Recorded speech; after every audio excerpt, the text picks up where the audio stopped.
by Benning. Darnell Nurse left it in the corner, gets up center. Perry scores! Corey Perry! Lilia able to shake away from Solani. It's given away to Solani. Around in front.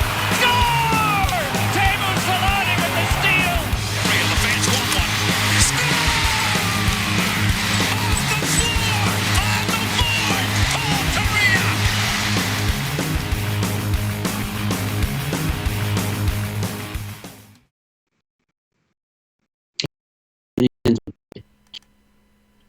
It's really all I say about that.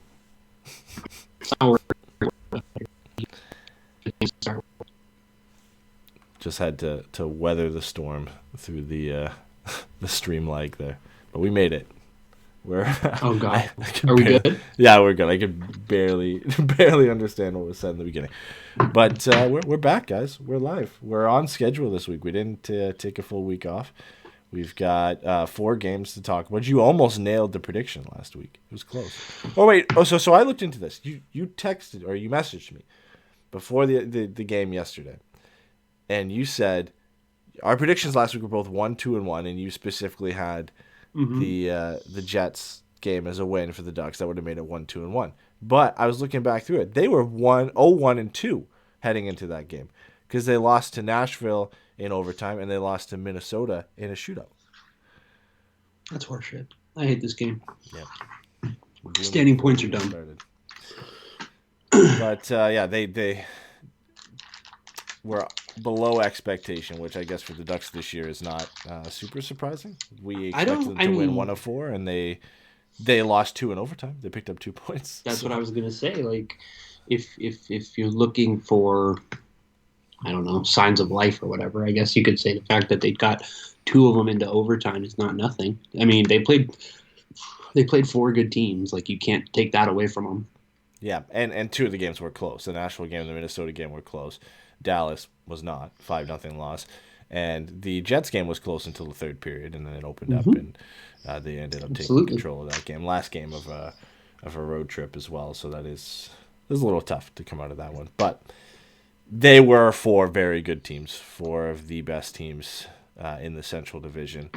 So it was always going to be tough. I think the 4 best teams other than Colorado, right, in the Central Division. Or maybe not, because St. Louis is in that mix too. I haven't looked at the Central standings in a long time. I just assume Colorado's near the top and Arizona and Chicago are near the bottom. Yeah, that sounds right. Safe assumption at this point. But coming out of that week, 0-2-2, the Ducks were outscored 17-7. Updated our rankings across the league. 31st in goals per game, 2.42. Still dead last in goals against average at 4.19 goals against per game. Power play is now up to 16%, but still second last. And penalty kill is dead last at 65.6%. The Ducks have a league worst record of 6-17-13. And the significant thing about that is how much worse it is points percentage wise than any other team in the league. San Jose is second worst. The Ducks have a .577 points per game percentage, and San Jose has a .714. So the Sharks have 2 games in hand, or played 2 more games than the Ducks. So even if the Ducks won their 2 games in hand that they have, they'd still be 1 point behind San Jose, firmly in the bottom of the National Hockey League. And they play Carolina and San Jose coming up this week. So there's a chance to, if you're on Team Tank, there's a chance to further yourself at the bottom with a loss to the Sharks. If you're not on Team Tank, then that game against the Sharks is a 4-point game for you, getting out of the bottom. So Absolutely. Something for everybody this week. Yeah, it's always nice to beat up the other team when it's the Sharks. I mean, look, the reality is nobody goes 0-82. So if they're going to win some games, they might as well win some games against teams everybody hates. Do us all a solid and, take a couple from the Kings, take a couple from the Wings. Maybe pick 1 or 2 up on a East Coast swing. Just, go for it. Have some fun with it. Get wild. Get interesting. Get creative. Yeah, but if you're on Team Tank, which is fine. I think we're sort of on Team Tank. At least we want Connor Bedard. You don't want that. You don't want to win against the Sharks, right? Well, in I guess theory. That's okay. If you're saying specifically, I think that's a perfectly reasonable point. Because like you were saying, like that is kind of a 4-point game in that way. So you would kind of hope But you know what? Honestly, I'd rather win those games in overtime. Yeah. I'd Fair. be fine with an overtime win where they Yeah. pick up a point. You only get 1 point on them instead of 2. I'm fine. Yeah, with that. exactly. Yeah, no, I'm down. That would be nice. We're just trying to make meaningful games out of whatever we have left here. That That's right. Carolina game's going to be tough. No Freddie, I don't think. He's still out for that game tomorrow. Oh, well, there goes 3 easy goals we could have had. Yeah. Instead, I think it's either Ronta or Peter Kachetkov, I think is the rookie. Oh, the kid who just signed that extension, too. Mm-hmm. Yeah, so... And for a Team Tank update as well, Connor Bedard, I think, extended his point streak to 27 games, and it's like 26 goals and 60 points or something in 27 games. That's absurd. Yeah, just unbelievable. And I saw a bunch of people mention, too, like, it isn't just Connor Bedard. I mean, obviously, that's who you want to get, but Adam Fantilli is a great prospect. If you're willing to wait for Matvei Michkov for a couple of years, he's a great prospect. Gabriel Carlson's a really good prospect as well. So as long as you get in that top 4, even top 5, you should be good. But obviously the gem, the prize of it all is Connor Bedard. And if you're having as bad a season as the Ducks are right now, that's there has to still be some slight disappointment, right? Like you end up with Adam Fantilli or any of those other guys, you're happy, you're ecstatic, they're excellent prospects. But when it's this bad, right, like you want the number 1 prize, especially if you finish last. Yeah, I mean, it's really weird because, like, I think it feels like it's going to, let me say this, going into the draft going into the draft lottery, especially, and then coming out of actual first day, round 1 of the draft, I do think it's going to be a little unfair to some of these kids because there's no way we're going to see what we saw this year, which is Slavkovsky go ahead of Wright and Wright fall that far. Like Connor Bedard is not falling. Like Connor Bedard is not falling to 2, but if he fell, it would be as far as 2. Like he would have to shoot someone at the center of the ice while screaming out, like, I don't know, something awful in order to fall to 5th. Like there's just no world.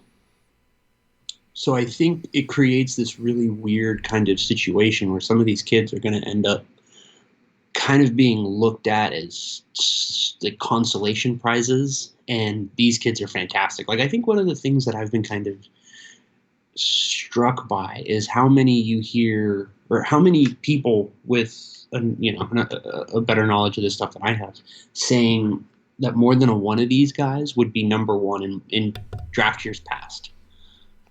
Yeah, you've heard that a lot. Fantilli, like these are guys who probably could have gone 1 last year.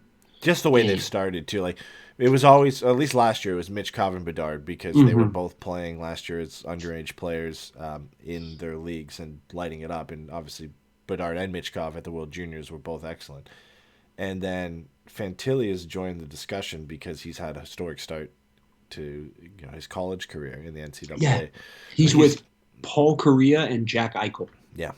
And as far as like points for a freshman. It's absurd. He's got to break the ice because it's a Canadian and American in NCAA. It's Paul Correa versus Jack Eichel, and now Fantilli comes in as a Canadian to. You mean good American boy, Adam Fantilli, who plays in the United States of America, where all good American boys play? Yeah. Because if you're not, you don't make the World Junior Camp, and Sasha Pastujov knows that all too well. After being the only one of the 4 players eligible to return to not get called back to camp. Now, it's not like he was a mainstay on that roster. He was the 13th forward last year. I thought when he did play, he looked good. But him and his new teammate, Ty Voigt, who's leading the Ontario Hockey League in points and has more primary assists than the next player has total assists. He also leads the league in assists as well, but his primary assist would put him, if he just counted that, would still put him first above everybody else. He didn't make it either.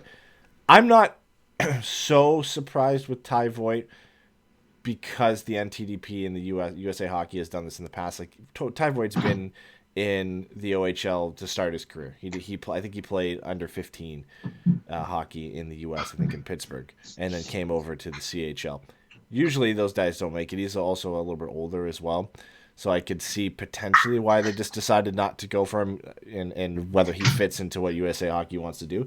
Pastujov was a part of that NTDP team for 2 years, left, and I guess whether it was his decision or the Ducks wanted him in the OHL or whatever the decision ended up being, he moved to the Ontario Hockey League to play with Guelph and now gets moved to Sarnia. He's having an excellent year. He's since moving to Sarnia, I think he's got like 19 points in 7 games. And he doesn't get a spot. And it's weirder for him, because he was on the team last year. And they felt they didn't see any issue with it last year, and all of a sudden it becomes an issue this year. I mean, it's how hilarious is it that the 2 best Canadians in this draft, one of the best Canadians let me say it this way. Multiple high-end Canadian-born prospects in multiple recent drafts have been college players. Mm-hmm. Sasha Pastujov is an American player who went to the CHL, and now he's not going to make the Olympic team because he spurned Notre Dame. That's wild. And the thing is that they'll tell you it's not because of this, and people will point to the fact that Tyler Boucher still made it despite leaving the NTDP. Same thing after 2 years, and going to Ottawa, the Ottawa 67s in the CHL. He made it, and Pastujov didn't, so you can point to that as an argument. It was publicly made aware, though, that the Sens had made the choice for Boucher to go play locally for them so they can keep an eye on him.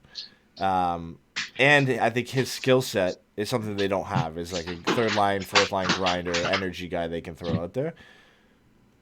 They've done this in the past. The USA Hockey, if guys have left the NTDP, they just seem to become non-existent when USA Hockey rosters and USA Hockey camps are put together. I would lean towards that, but it's disappointing, man, because the thing is he's done everything he can to make this roster. He's 6th in OHL scoring. Like we'd mentioned, Ty Voigt's 1st in OHL scoring. What more do you have to do? He's got 18 goals, which I think is 2nd or 3rd in the league as well. Like, he'd slot perfectly. I think Scott Wheeler had him on the 3rd line as his projections. Mm-hmm. That's great. Yeah. Power play 1, 3rd line, even power play 2 is an option. I don't understand. I mean, look, we've seen, like you said, we've seen this, multiple versions of this multiple times. Phil Kessel, Bobby Ryan, Brandon Dubinsky. Like, there's versions both different directions of like weird guys making the roster or not making the roster for the Americans on whims and feelings. I think that fucking Miracle movie, the line, I don't want the best players, I want the right ones. I think that's kind of like poisoned our brains to a degree. I would certainly hope that in the years to come, and it looks like we're getting there, that the United States is stronger, has a strong enough prospect pool to be able to pick and choose the types of high-end players that they take. But I think at this point, you're still at a point where you should just take your best players. And if Pastujov isn't, then you know what? Fine enough. But yeah. Scott's a smart guy. And he had him on his lineup. And so for me, I think there's more reason than not to think that there's something, I don't know, kind of petty about this. Yeah, there's a lot of people who hopped on this immediately and pointed to both Pastujov and Ty Voigt as the 2 biggest surprises to not make the roster, and how convenient it was that they both play in the CHL and they didn't make the team over some other guys who hadn't been either in the NTDP or haven't played for USA Hockey before, who have made the roster, right? And again, in Ty Voigt's case, I can look at it again as a guy who's never played in the USA Hockey program since he was 15. Okay, fine. Maybe you can make that excuse. He's a bit older too. But Pastujov played on the team last year, which usually means you're a lock, especially when only 4 guys can return. And he played in the NTDP for 2 years. So he knows a lot of these guys. He knows the USA Hockey guys. And that's when you start to speculate a bit, and it's all conspiracy theories. And, did he burn some bridges on the way out by choosing to, basically snub Notre Dame and snub the NTDP and USA Hockey to go to the CHL? that's a tough move because I would hate to find out that it was because of that. You'll never know, and speculation will always be there. But it's a player, a young kid who made a choice for his development, what he thought was best for his development. He shouldn't get punished and not chosen to play for his country despite earning it because he chose to go play hockey in Canada. That's a tough thing. And unfortunately, it's not like a one-off and you could say, okay, like they just didn't like him as a player. You've seen this over the years with USA Hockey and not picking players that have made that, whether it be Canada or somewhere else, instead of playing college and doing the NTDP to college route. And it's eerily similar to what Russia does, right? Russia, notoriously, when they were in the World Junior Championship, had snubbed any players who had, if you want to call it, defected from Russia over to the CHL or over to college hockey, and always brought the kids who had played in Russia. I made a comment a few shows ago about Pavel Mintyukov, being excited for Pavel Mintyukov to be at the World Juniors, completely forgetting that Russia is still banned from the World Junior Championship for this upcoming season, so we won't see him there. But he could have been a guy easily, right, that maybe he wouldn't be named to the roster, right? Because he made the decision to come over pretty early in his development and leave Russia. And that's one of the guys, he's the prototype for guys that Russia surprisingly leave off their rosters despite being probably would have been their most talented defenseman that would have been at that tournament. You could definitely see it as a guy they would have left off. But we won't see him there because Russia's banned. And I completely forgot about that until today. Yeah, no, that's exactly right.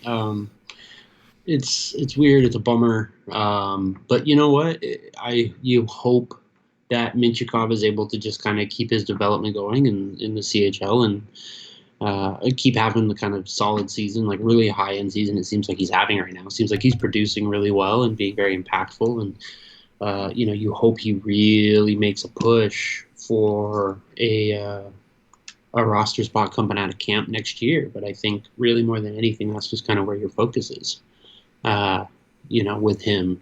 And maybe you take it as a blessing that he's not going to be doing that and he's going to be playing in the CHL. I don't know. It's weird. And it's really hilarious that it's the U.S. and Russia that are the two teams that, like, have this petulance about them and this, like, nationalistic ego. Yeah.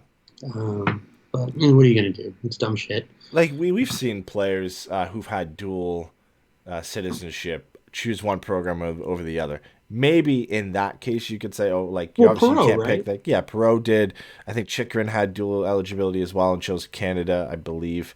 I might be wrong with that. But there have been guys who've had dual eligibility who have chose different programs. I think Pastujov had Russia or the U.S. that he could choose from, and he chose the U.S. and still ends up getting snubbed off the list. So, yeah, I mean, it's disappointing. I don't want to speculate too much on it because we don't know why the decision was made. But either way, like you said, there can be a win out of the scenarios that he gets to stay in Sarnia with Ty Voigt when a lot of guys leave that league and just pad up his numbers and have a good season and play a full with doesn't play have to more minutes it. potentially, right? He might be able to move up a little bit in the lineup here or there.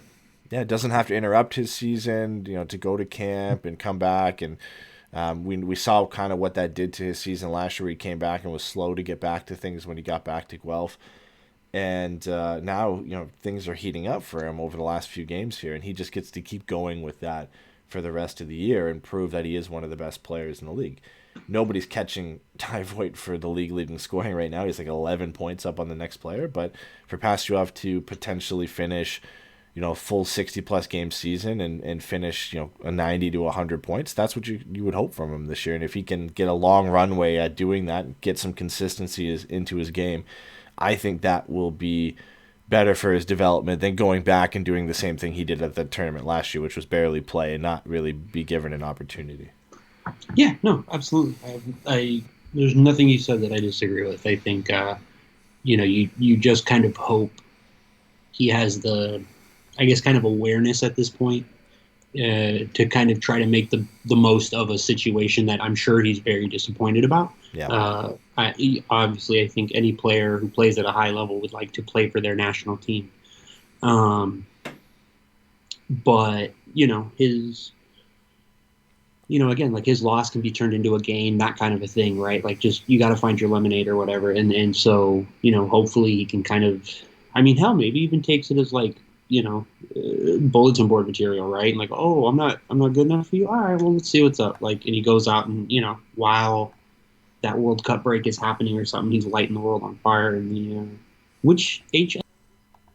OHL. OHL. So there you go. But yeah, so again, it sucks for him. I feel bad for the kid, and if it is like there seems to be at least some legitimacy to the thought that it's a little bit of petulance on the part of USA Hockey, then you hope he shows them wrong. So beyond that, nothing really you can do except for root for the kids that are there. There's going to be Zellweger and Gaucher, and who's the fourth kid or the third kid, or is it just those two? I believe it's and just those two. Yeah, Minchikov and Pastujov are the two who didn't make it. Yes. Okay. I'm trying. I feel like they might be missing. I think that's. I know for Canada, it's just Nathan Gauthier and Olin Zellweger. I don't think I'm missing anybody. I don't think Ian Moore was named to the roster, despite he went to camp I think last year and ended up was one of the cuts. I don't think he was named to it, and that would I think be everybody else. So it should just be Nathan Gauthier and Olin Zellweger who got renamed to Canada's roster after being on the roster last year. And for Zellweger, it's based off the fact that he's probably the best defenseman at that tournament, and off the tournament he had last year. He's had a good season this year. By no means is it a step up from the unbelievable season he had last year, but it's really hard to keep that pace when you've really done all you can do in this league and the team is a little bit worse this year. So to ask him to go out and do what he did last year is almost impossible, but he's producing over a point per game at this point. And then Nathan Gauthier has gone back to Quebec and has had a really good kind of start to the season here. He's got 14 goals, 29 points in 24 games, so he deserves to be there, and he's going to be that kind of third or fourth line checking forward that is going to play a big role kind of on the defensive side for Canada, like he did in the last tournament too, and chip in offensively every now and then. So great to see both of them come back. Disappointing, like we said, that we don't get to see Minchikov there. I mean, Russia deservedly so is banned from the tournament. Just on an individual level, it would have been really nice to see Minchikov go just off the unbelievable start he's had to his year. But again, in the same breath of Pastujov, he'll get to stay in the league and continue his great season and build on that consistency throughout the rest of the year. And arguably, those are the two top prospects for the Ducks right now, outside of Zellweger, is Minchikov and Pastujov.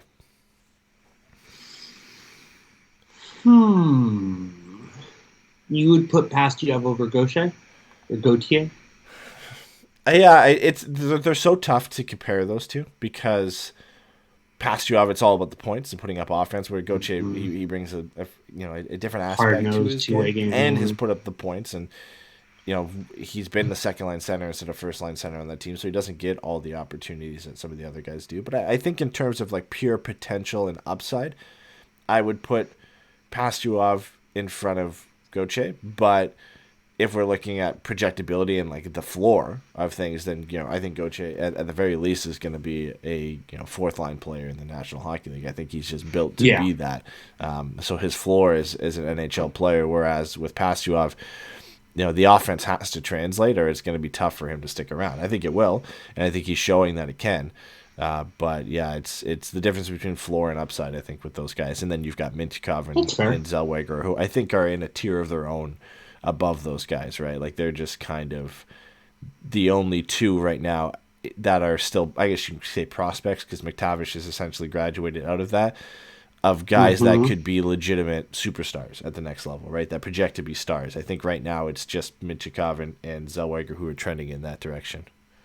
Yeah, and I think two things. I think if you wanted to, you could very easily talk me into saying Dostal would maybe be the third person in that tier as far as a guy who could be, a meaningful starting caliber player, right? Because like with goalies, it's weird, but like a definitive number one goalie. I don't know why it was so hard for me to find that phrase that I've said 1,000 times. But he has the potential to be a legitimate number one goalie. You've got those two guys who have legitimate top pair defenseman potential. And then you go down and you have guys who maybe are going to be a little bit closer to role players or toolkit players, as opposed to just that kind of high octane just raw star power. You know what I mean? I think,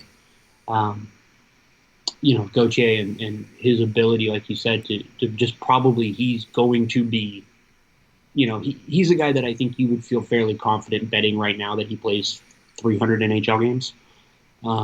He's going to be given the opportunity. The skill is there. We've seen some clips of the way he's played this year, and he's a little bit more skilled than I think you would assume based on the kind of the way people talk about him, his profile, and things like that. But ultimately, it's his physicality, it's his defense, it's his his kind of ability to just be a very strong centerman and kind of run a line. And in his podcast appearance, Pat Verbeek talked about he thinks he's a center for sure.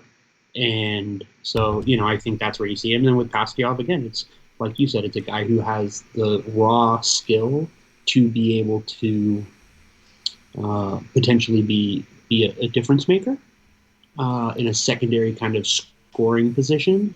And I mean, again, like it's going to come down to his skating, right? Because the skill is there, the hockey IQ is there. I mean, it's hard to say the work isn't there. So it's just going to come down to what degree his skating holds him back, if at any, right? Because like we've seen guys who aren't great skaters be very impactful NHL players. John Tavares isn't a pretty skater by any stretch of the means, but he's a star level producer.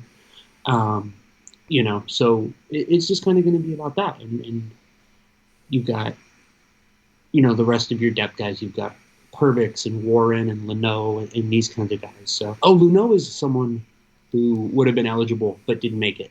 Yeah, he would definitely. Yeah, I think Canada's defense is so stacked, and when you're not on the team previously, it's so hard to make it because they always get so many guys who can return. And when you return, you have a lot of returnees for a gold medal team.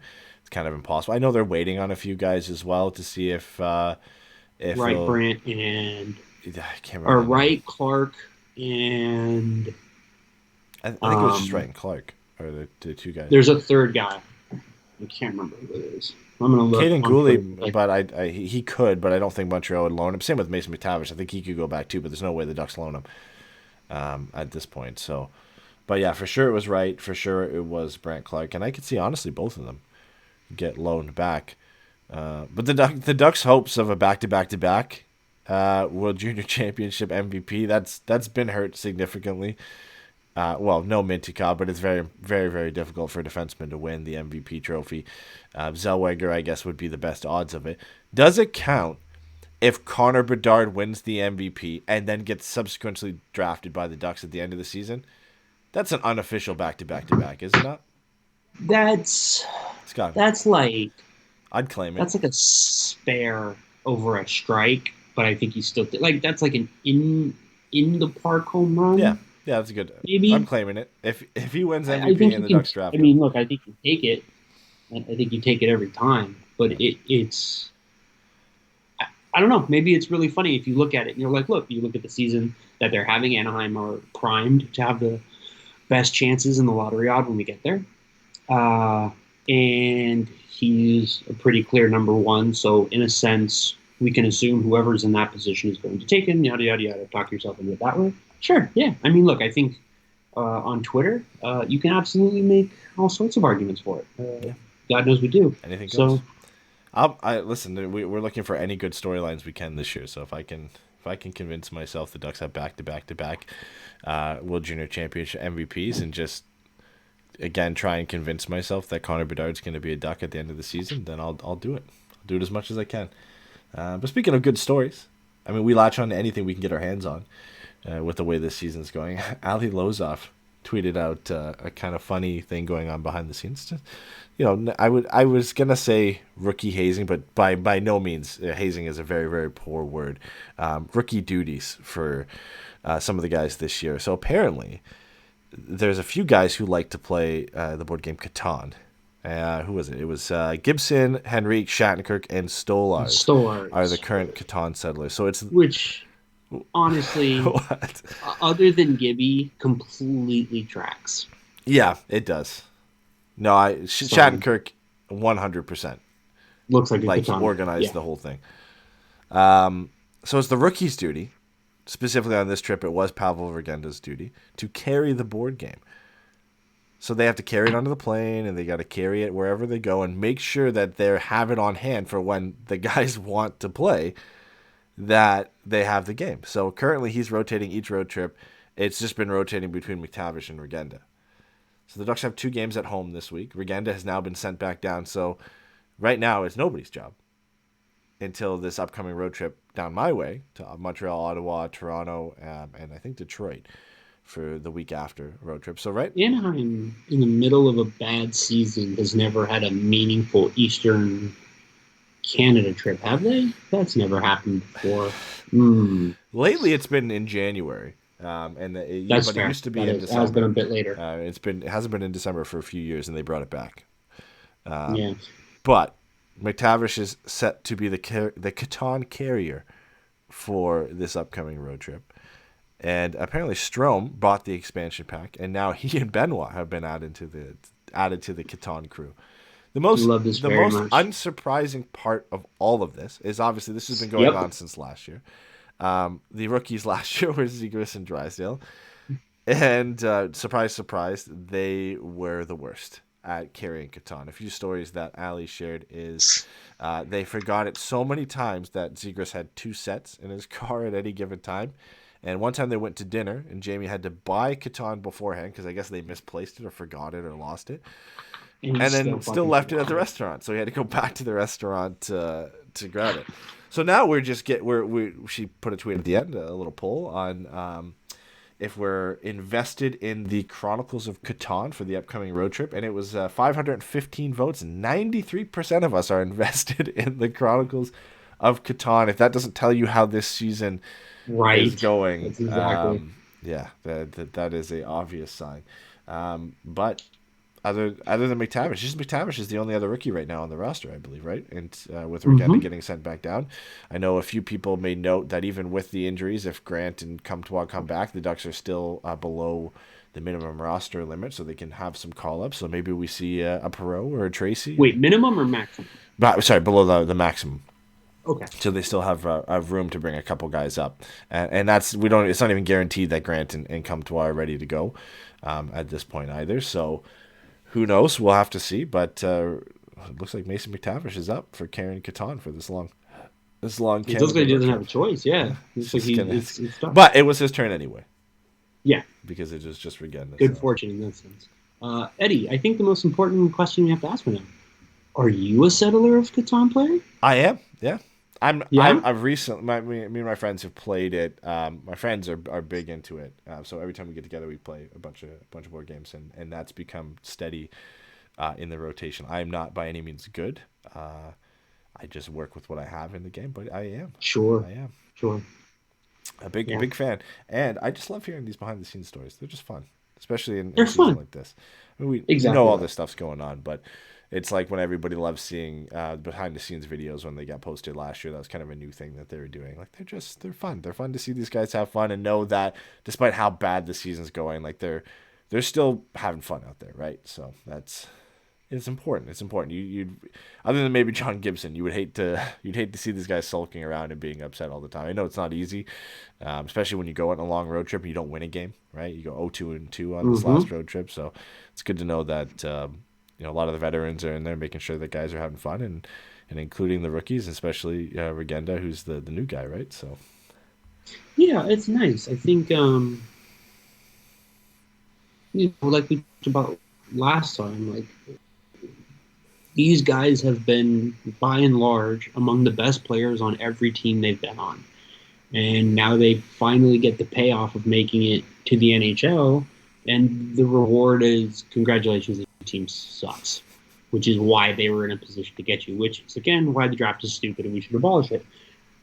But that's when it's nice to have guys who have been through these kinds of things, or guys who've just been around long enough to have gone through the ups and the downs of a normal season and just be able to kind of, guys' heads are screwed on right and that they're able to acclimate. I think you can see in their play, they react a little bit differently,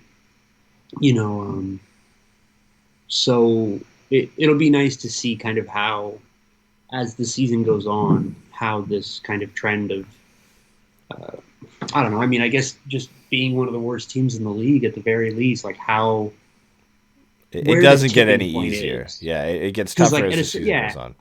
At a certain point, I think you just kind of reach a point of no return as just far as just like the overwhelming weight of loss, like of losing, not loss. Like that's a little too deep. But so it'll be interesting to see kind of how long they can kind of fend that off, and keep their heads down and really just try to make sure they go into every game like they want to win it. Right? We talk about that all the time, like, or we have, or whatever. Like, players don't tank, coaches don't tank. Those guys are playing hard every shift, and to think that no matter where you are in the standings, you are not going to want to win the game. Like, I don't know, unless you're Ryan O'Reilly, and you just want to get the hell out of multiple places.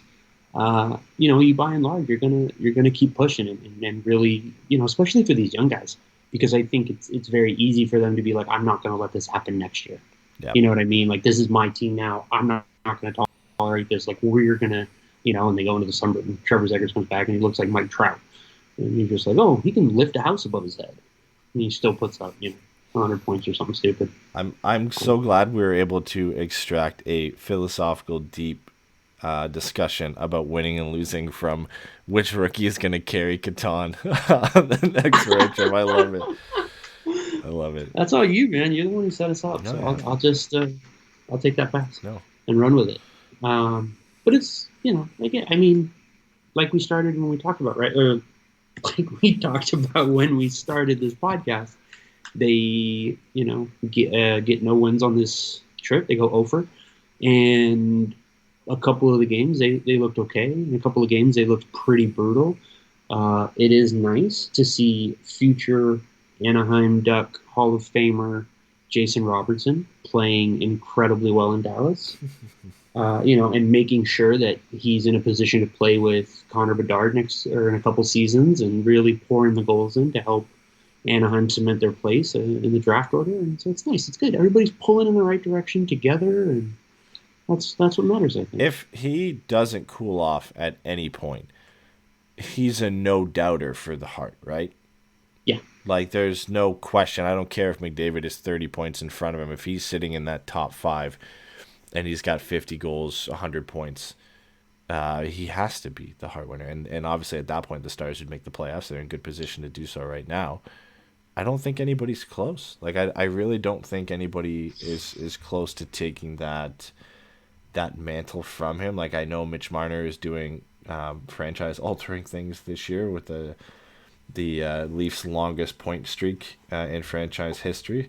Kirill Kaprizov's still doing his thing in Minnesota. McKinnon is dragging did you see their roster for tonight's game? I did. Yeah, he's dragging a 2018 Ducks roster through the mud right now. David Pastujov's having a great year. Tage Thompson, I mean, Buffalo won't make the playoffs, so he won't win, but he's having an excellent season, 5th in league scoring with 34 points. But like, you look at all these guys, you think, okay, maybe, but Jason Robertson has 41 points, 23 goals, and 25 games played. If he even sticks anywhere close to that pace, he's got to win it, right? Like, he just has to. There's no contest at this point. I think if McDavid hits 60 goals, it's his. And that seems like it's possible. Oh, yeah. And more than likely at this point. I'm not 100% sure. Let's see. I want to see where they're at real quick. That's the roster. Jamie Benn and Tyler Seguin are currently 4th and 5th. Ben has 10 goals, 16 assists. Seguin has 4 goals, 15 assists. There is a world in which them having a resurgence that allows this team to be competitive over the course of a season in the way that they are now, right? Because I think the last couple of years, they've just kind of been really feisty, and especially at the end of the season, they got a few more breaks than not, and they were able to kind of sneak their way in, and then, you go on the run with Ben Bishop and all that kind of stuff, or Anton Khudobin and all that. I could see, based on how awful Ben and Seguin looked and were last year, where they give it to McDavid and give DeBoer a Jack Adams as the congratulations, your team is incredible this year award. I think that's a very reasonable possibility, especially given, Peter DeBoer's, he makes the playoffs like every first year wherever he is, no matter what. I think he was the coach for the Taylor Hall season in New Jersey. I think so, yeah, for the run that they made. So how many more points and goals does McDavid have to have over Robertson to beat him out of it? Because we know Draisaitl is going to be in the mix as well in terms of total points.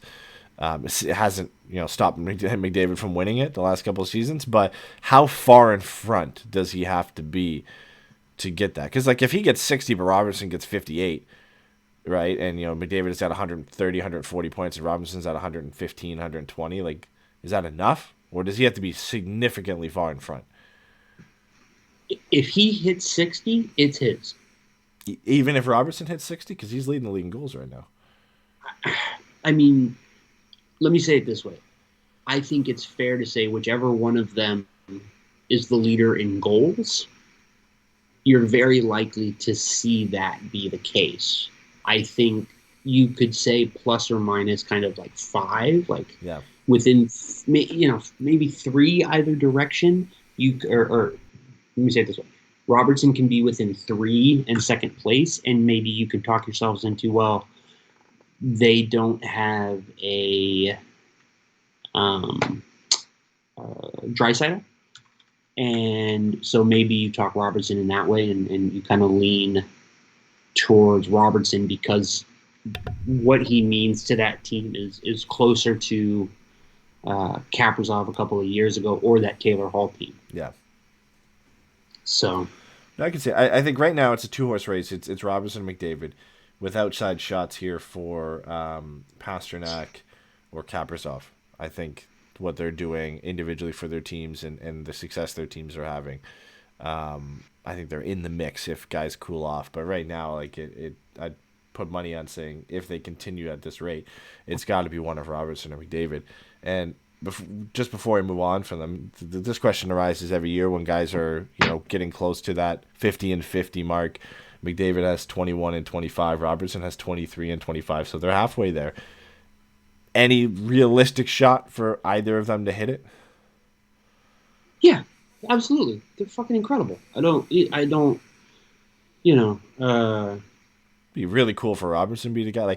For McDavid, it's almost just another notch in the belt, right? Of what can this guy do? But for Robertson, it'd be amazing. So, okay, well, let's do that then. Let's have that conversation as far as the narrative takeaway from that, right? If either of those guys get 50 and 50, I think you're absolutely right. I think if McDavid does 50 and 50, what you see is he's putting himself among the all-time greats. He's making sure that he's going to be with the Lemieux and the Gretzkys and the Crosbys when, we're arguing about all-time players in 20 years. If Robertson does 50 and 50, it's holy shit, this kid's for real. He plays on one of our... how much of it does it just become, he's going to carry on the Mike Modano legacy of being the leader and the face of American hockey in Texas, right? He's the face of American hockey. And you're always going to have the Austin Matthews part of this, but I think when you look at it and you've got Austin Matthews playing in Toronto and he was born in Arizona, and then you have Jason Robertson who was born in Southern California, LA County, and he's playing in Dallas. Now what you have are these two guys. You're these are the pillars of American hockey right now. I think you could kind of argue similar to how Chelios played for, the original six. He played for 4 different original 6 teams over his career. And Madonna was the guy who, just stuck it out until the last year in Dallas and was just a huge part of America's kind of claim to hockey legitimacy. And, somebody else said it, it's kind of cool right now that the best goal scorer in the NHL is a Filipino kid from LA County. That rocks. That's super cool. That's exactly the kind of stuff you want to see because, it helps reinforce this idea of great players can come from anywhere, right? Which more than anything, I think is the best way to grow the game is when you have these guys from random places. Like, I want to say was it Owen Nolan was from Ireland? Maybe.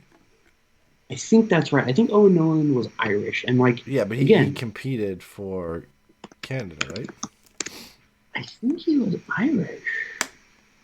No, yeah. He was born in Belfast. Damn. Yeah, so, that kind of shit's just super, super cool, right? Like Kopitar being the, was it Slovenian? Yeah, like the only Slovenian NHLer. Like, that stuff's just super cool. And I think when you have those kinds of things, especially in kind of the Sunbelt territory in the United States, it just kind of continues to help.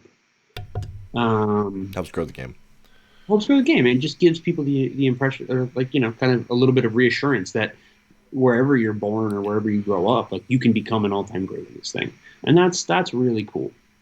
No, 100%. I love Jason Robertson, man. They got to get Nick over to that team or something, and get his brother over there because he's not getting too many opportunities in Toronto right now. Nope, Nick Robertson is coming back in the John Klingberg trade, and that's how we're going to get Jason Robertson in 4 or 5 years. Yeah, right into. He's going to come play with his brother. Yeah, what his extension was 4 years or 2 years? 3 years. 3 years. Okay, well, we got his chance. I think he was a 3-year, $7 million deal. This is it's one of those. It's the Scotty situation, right? We signed his brother. Exactly. Signed his. I was about to say we signed his lesser talented brother to bring over the superstar. It's not a shot at Rob Niedermeyer. He's great, but hey, man. The writing's on the wall for that point. But we have a couple other NHL topics that we're going to get to. I want to kind of split it up here and dive back into some Ducks stuff. We didn't have a ton of Ducks topics to talk about this week. It was a pretty down week, all things considered. I did want to talk a bit about Mason McTavish again. He's looked great. I mean, he's looked great all season. His usage on the power play has really been eye-opening. I think it was Felix who tweeted out something about when Zegras, Terry, and McTavish are on the ice, their expected goals percentage is over 10. It's over 10. Their just expected goals is over 10 expected goals per 60. And it's the second most in the league other than the Stars unit. Talking about Robertson, Pavelski, Hintz, those guys, right? So some good signs there. I think the sample size is probably a bit smaller because they've just been put together over the last month or so here. But he's looked excellent. He's a one-time threat on that option. He's still playing fourth-line minutes, essentially, with Jones and Leeson, so not really jumped into that top six yet. But he's really doing everything he can to show he belongs, right? He plays a physical game. He's starting to win more draws. He's starting to throw the body a bit more, be a bit more comfortable out there. And he's just one of those guys, one of the few guys on this roster, when he has the puck on his stick, you have that feeling that he can make something happen. And we really only get that right now from Trevor Zegras and Troy Terry. So it's nice to see that developing. I think the only step we're away now is getting legitimate ice time. And I think that will come as the season goes on and as guys get moved out.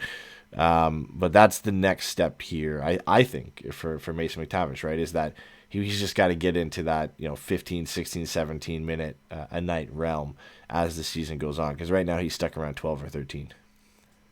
I mean, I don't even know if he needs to get that much higher. Like, if you told me he finished the season 14 and a half minutes a night, like with Ryan Strome, unless they're going to move Ryan Strome to wing, I think that's perfectly fine. I don't know. And it's not even like a rushing him. I just don't think there's really that need to move him. I guess it is kind of a rush thing. I just think you can afford to be patient. You don't need to, put him in those kinds of situations. And I think it's always good, when young players have something to strive for. They've got something in front of them that they can look at and go, that's what I'm chasing. Yeah. And for McTavish, it's going to basically be like, yeah, we signed this guy to a 5-year deal, but we would love it if you stole his job within the next 2 years. Like, that would be awesome. And that kind of raises an interesting question about McTavish, which is, I don't like Brett Leason's fine. I think, he's kind of come along a little bit. He had the goal. What game was that? Against the Cats? Winnipeg. Okay, Winnipeg, yeah. Which was a great goal, but, whatever. And Max Jones, and I like the way Max Jones is playing right now. He's being feisty. He's getting in and around the net. He's, I think it was the week before he showed some good kind of playmaking skills and give and goes and using his skating. But, like, you don't want those two dudes on McTavish's wings. Yep. And I think it raises the interesting question, which is, who do you want on his wings? Yeah, there's not a ton of options significantly better than that right now. That's the problem. You move up the lineup: Comtois, Silverberg, Henrique, right? You've got Vetrano and Strome. I think my question is how much is it just you play him between the free agents? You leave Henrique on the wing with Zegras and Terry, which has worked very well. And, now you have a third line of Comtois, Lundestrom, Carrick. Yeah. I don't mind that. That's fine enough. Maybe you put Silverberg on the other side, so it's Comtois, Lundestrom, Silverberg. Yeah, but I'm definitely not. I'm not upset where he is now. It's like a selfish thing of wanting to see a guy who's impressed, like, get the reins right off the bat. Like, we all did this, I think, with Trevor Zegras as well, obviously, right? We just want to see this guy get given the number one job right off the bat and him run with it, especially because he's played well. But I do think there is merit to what they are doing and letting him ease into it. There is no rush. There's no urgency in this season to push him along faster than you really need to. And when you can get better players, hopefully next year for him to play with, if guys like, maybe if Pastujov comes up, it's a little stretch, but if Perreault and Tracy can come up and you have some other options to put him with, maybe it is better to wait or ease it on as the season goes in the last stretch of the year when guys inevitably are traded out the door. Then you kind of elevate him for that last game stretch of the season to really finish strong into maybe a top 6 role at that point. But you've noticed that, I think, a little bit, right? Okay, he started on the wing. Okay, then he was scratched for a bit, and then, bam, into center, as a fourth-line center. And then now he's on power play 1. And it's slowly progressing and moving him into different scenarios. And that's the thing. It's not about his usage. I have no problem with the way he's being used right now, the way he's being, the positions that he's being put it in. I think for me it's more of, I think we kind of said it last time, what exactly is that Brett Leeson does? I don't dislike him, but I'm not 100% sure what he does. And Max Jones is a drive to the front of the net player, create chaos. And as much as McTavish's shot makes him a threat from anywhere, I do think there's a lot of value to having him near the front of the net, at which point, why have 3 guys on the line that all do the same thing? Yeah. And I think that's what it's more just about the stylistic fit of who he's playing with. And, that's if they did Silverberg and Comtois, I guess maybe you could talk me into that, with Comtois being a little bit more of the front guy and McTavish kind of playing on the sides a little bit. But it's a weird thing for me because I think there aren't a lot of clear, I don't think there are a lot of clear-cut pairings and lines. I think maybe you could talk me into moving Vetrano up to play with Zegras and Terry and then putting Henrique with Strome and McTavish. And I could see that. You could talk me into that.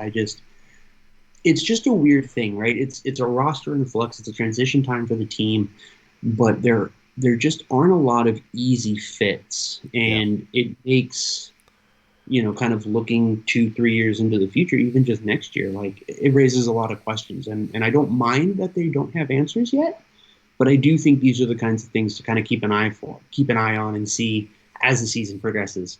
And as McTavish gets more opportunities and is put in more meaningful positions, if his wingers change, if we see Strome move outside, right? We know Strome played wing in New York at times, but he said he likes being in the middle of the ice. So what does that mean for McTavish? Just those kinds of things. And none of this is intended to be a final anything. It's just, these are the kinds of questions I think, given how clear this season is headed the direction it is, these are the kinds of things that we can keep our eye out for and try to look for and pay attention and think about in order to, get the most out of this season, to have an idea of where this team is headed.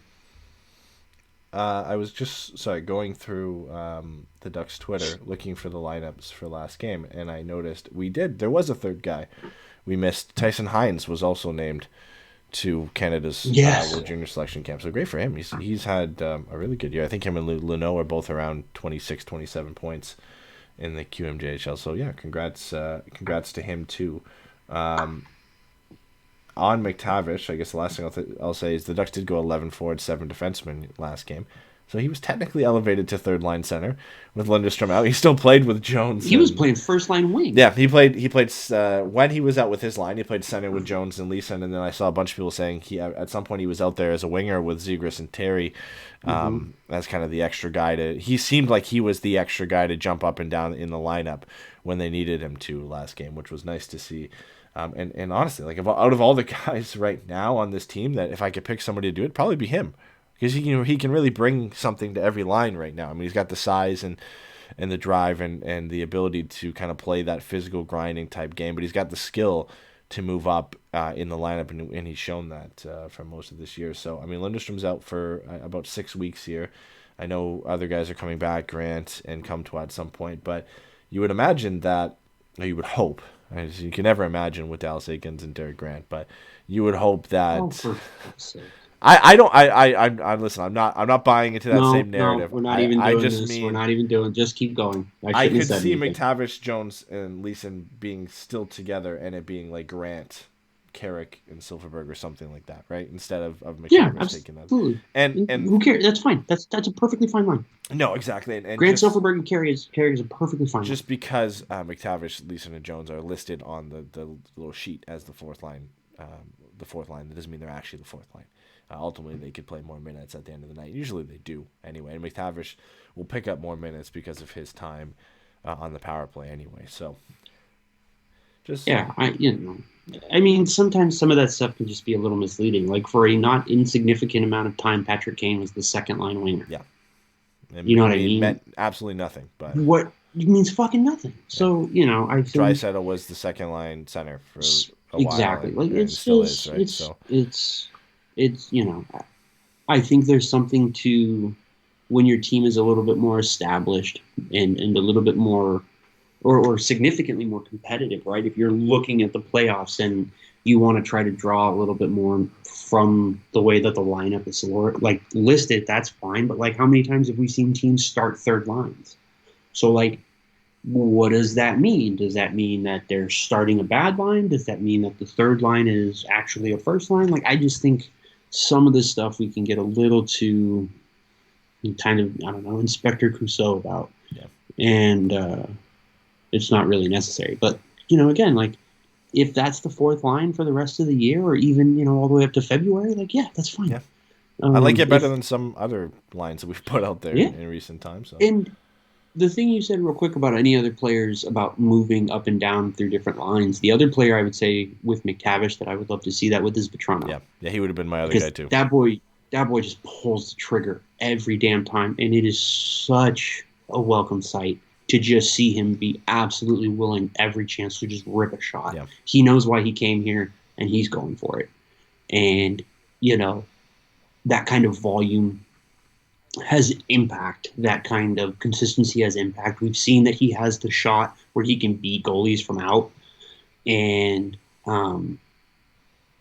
just generating chances and things like that. Like, I think that's huge. And his willingness, just like eagerness to shoot the puck is really a welcome sight, because other than that, it's Troy Terry. Those are the only two guys that like look to shoot. Yeah. I think Zegras is a little bit 50-50. I think, even McTavish I to think some we extent can, too, so a little 50. Yeah, I think we can safely put to bed the idea that Zegras is going to be a overly pass first guy.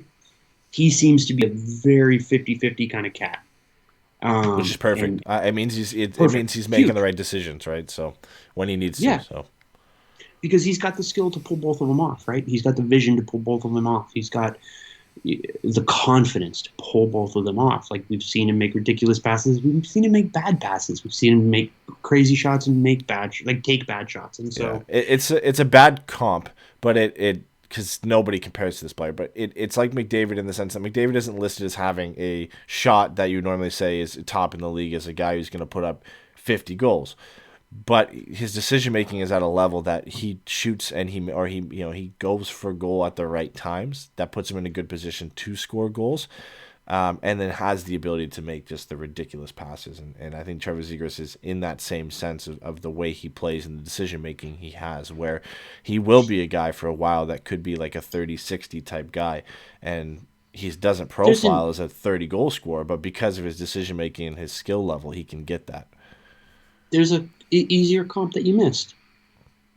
It's his hero. Patrick Kane. Yeah, that's exactly who Yep. he is. It's, Yep. Where you could see him push for the Rocket one year, and the other years he's pushing for kind of heart consideration because he's 35 goals, 60 points, or 60 assists or some shit like that. So it's really nice to see. I actually wanted to get your thought on something. Yeah. I was watching him the other night, and he was just being an asshole. Like, it was one of the first 2 games of the week, but he was just being an absolute asshole out there. He was just like, I don't know, like he cross-checked somebody, he was getting into it, like along the boards, he threw a hit, and he put his whole, all 100 pounds of him into it.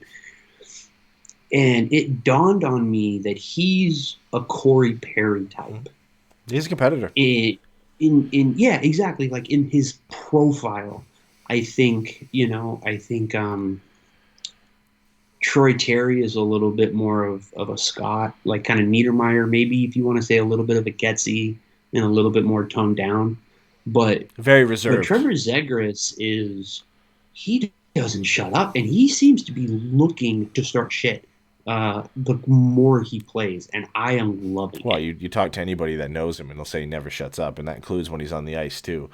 Former teammates, I remember interviews with Jack Hughes, and like everybody says the same thing. The guy just doesn't shut up when he's out there, and that's whether he's talking to his teammates or talking to the opposition. But even in scouting reports for Trevor Zegras, early on there was not concerns, but it was noted that he's got this aggressiveness to him, and not a discipline issue, but where he will kind of cross the line sometimes and make those plays and get in guys' faces and be that type of guy, right? And it's in the sense of a Corey Perry or a Matthew Tkachuk, where he's a supremely skilled player and maybe not the biggest guy, but he plays that way, and he's a competitor, he plays hard, he gets in your face, and he never shuts up. He's exactly like the two of them in that sense. So I love it. I love to see more of it from him. It just goes with the type of game and the type of guy that he is. And you just, like you said, you kind of just see it more and more as the season progresses. And I'm sure as he gets more frustrated individually with the results and stuff too, it probably comes out a little bit more. But so far, it hasn't been at a detriment to the team. He hasn't, I don't think so. He hasn't taken any bad penalties. Every player makes mistakes every now and then, but it hasn't come to a point where you look at it and say, oh, like he's got to cut that out a little bit, right? Like there's no. We haven't got to that level. I don't think we will, where there's concerns that he's taken a little bit too far. No, I don't think that's it. And, again, like you said, I think if you told me at the end of the season he started some kind of huge scrum around the net that ended with 2 or 3 different fights happening at the same time, like, all right, fine. Yeah. I can totally see it. Do I think I'm going to be worried about him getting suspended for 4 or 5 games at a time in 5 years? No, I don't. I just don't think that's where he's headed. I think it would be much more likely for Mason McTavish to throw an unfortunate hit and get 5 games than for Zegras to do something dirty that would elicit 5 games. Yeah, and it's safe to say Troy Terry will never enter that realm in that discussion. Ever. Is Troy Terry going to win a Lady Byng? Like, can we safely say that there is a legitimate chance that he profiles as one of those types of players, real Lady Byng winner, right? Like, yeah, doesn't really do anything to kind of like push the edge or push the envelope a little bit. So, I guess Korea is the comp actually for him when you talk about specific, because Getzlaf was never going to win a Lady Byng, and even Scotty wasn't going to win a Lady Byng. Yeah. I don't think he ever had any votes for that. Like, I wonder if it is more Paul Korea, where it's a little bit more reserved. It's quietly doing their job, but leading by example type thing. And an offensive dynamo in a way that like Solani wasn't. Yeah, like not. Remember that interview stylistic. You remember that interview with Teemu and Paul that they put out on Duckstream. And I think they talked about this and like them both being leaders, but in different ways in the locker room, and how Paul was a leader, but in a different sense. He led by example, did the right things. I think Korea made a joke. He's always on time, He's always making sure other guys are doing the right thing, eating the right things, sticking to their schedules and and regimens and everything. So Terry feels a lot like that type of guy, right? That type of player. And it's why people put him in that conversation as a future captain of this team, because he just has that profile about him. When you watch him play, when you hear him talk, he just seems like that type of guy who quietly goes about their business and gets things done on the ice. And guys respect that, and you see that. Guys really respect him on this team, and a lot of that is just him going out there, getting the job done on a nightly basis, and doing it in an admirable way. 6 out of 13 years, Scott Niedermayer got Lady Bingo, so I have no idea what I'm talking about. But never won it, apparently. That's interesting. But yeah, no, it's there's a lot to see right now. I got yelled at this weekend by my uncle, who said I was being overly negative. He kind of lumped you in there too, but he was a little bit more mad at me, and he said I should stop being so negative. So, we are definitely can be negative times. There's absolutely no way we are the most negative of everybody that does this. There's no way. We are positive to a fault that sometimes, I feel at least. He said, he basically just told me, you shit on these kids all the time. I'm like, that's fair, because I do talk about the team being bad, but I feel like I'm mad at the older guys more than the younger guys. But yeah, it's easier to be. Shout out to you, Jimmy. So yeah, but I think there's, in that vein, there are plenty of things to look at as the season moves on to focus on and to be excited about, right? There's prospects you can follow, prospects you can follow their minors career, how they're doing in juniors and things like that. You've got San Diego, you've got the young guys on this team, you've got Andrew Brunette and how good of a job he's doing in Florida, in New Jersey right now, and what that could mean for Anaheim next year. There's all sorts of fun things to be excited about, and we haven't even gotten to what is going to be the highlight of this season, which is going to be the middle of January, heading into the trade deadline. Because I think the trade deadline is the beginning of March? Yeah. So middle of January, late January is when we'll start to see it kind of really start to pick up with people getting the rumors out there. Yeah, those week or two leading up to the trade deadline is where it starts to get real busy. And the Ducks are already in discussions. We had a whole segment on this last podcast where we talked about some of the rumors that are out there right now surrounding Klingberg and for Toronto, Shattenkirk, and others. So it's only going to continue and add more guys to that list as the season goes on. And we're expecting to see some movement. I mean, you can't be a team like this that has a lot of pending unrestricted free agents and a lot of valuable players on it without being part of the discussion as a team that's going to be potentially the most active at the deadline, especially when you have a new GM who has stated publicly that they're always listening. Not many guys are untouchable, and they're willing to make the right move if it comes across their desk. So it should be interesting. But we got a couple NHL topics before we move into our last Ducks topic. We got Jordan Binnington's hit on Jason Zucker, and then we've got you had a conversation you want to talk about. Jacob Voracek and Patrick Hornquist. Do you want to move into that one? I gotta. Yeah, let's do that. Okay, you explain that, and I gotta take a quick shot at NyQuil. So if you see me drinking something, it's that. Yeah. So. Yeah, going hard on the stream tonight. So Jacob Voracek, it came out. I believe it was today. Might have been late yesterday. That his season is likely done due to long-standing and lingering concussion issues. Patrick Hornquist was moved also recently, and this one I know was today, had some issues where he has been put on injured reserve because of, again, his long-standing and lingering concussion issues.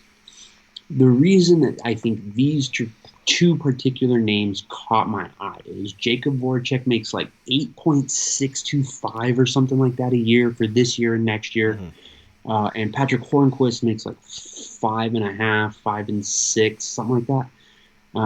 And he's an unrestricted free agent at the end of this year. But those two are both on teams where they need that cap space. As much as this season has sucked for Columbus, and as disappointing as it is, I do think they are a team that would be more than happy to try to turn that $8.5 million into an active player, and potentially a difference maker. Maybe they go out and get Brock Besser or something like that, right? Or Bo Horvat, right? These are the kinds of players that we know around. Like Bo Horvat would be huge for them. And if they can use Jacob Voracek as a long-term IR to kind of make that paper transaction work in Vancouver's favor and have somebody to put on IR next to Michael Furland, I think there's something there. And so I just think, again, like with what we've heard Verbeek say, with what we know about the way that the league has kind of been trending as far as teams being a little bit more aggressive and trying to maximize LTIR cap space and things like that, I wonder if there is an opportunity for Anaheim to step in and maybe try to take on some of these contracts. And the reason it's an issue in Florida, I should say this, and the reason it's worth it, the reason it will take a time to get resolved is because Anthony Duclair was supposed to come back and they would have been over the cap. But with Hornquist being hurt now, he is going to be able to go on LTIR in place of Anthony Duclair, and his cap hit is higher. Mm-hmm. So Anthony Duclair will be able to move back into the active roster, and they won't have their hand forced just yet about what they have to do, because there is even some talk they might have to trade Anthony Duclair, and we know they don't want to do that. No. He's got great chemistry. So it's going to be really interesting, I think, and I just think those are two examples of one team that is really trying to fight in Florida, the team that is really trying to fight and push for the playoffs, right? They made their push. They went out and got Matthew Tkachuk. They moved on from Mackenzie Weegar. They're playing Spencer Knight. They brought in Paul Maurice. They have made a number of decisions that show they are 100% in right now.